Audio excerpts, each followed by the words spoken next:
mean, certainly they won, what was it, 7 or 8 after the Maui Invitational and came back and bounced back. So they're obviously capable of stringing together the victories. But you look at what they've done over the last 4 to 5 weeks, and it's been win-loss, win-loss, win-win, loss, win-loss, and it's just back and forth, back and forth.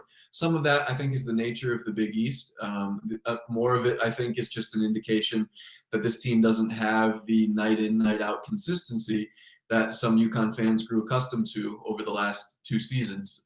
So I think it's a little of both. If you told me they could make a run into the second weekend of the NCAA tournament, I would agree with you. If you told me that they were to flame out in the first round, I would totally buy that too. I think a lot of it's going to be matchup dependent, which is what Hurley has started alluding to, in some of his post-game pressers, which is that this team just doesn't match up well with certain teams. And I don't think that's a feeling that the coaching staff had at all during last year's run. I couldn't agree with you more.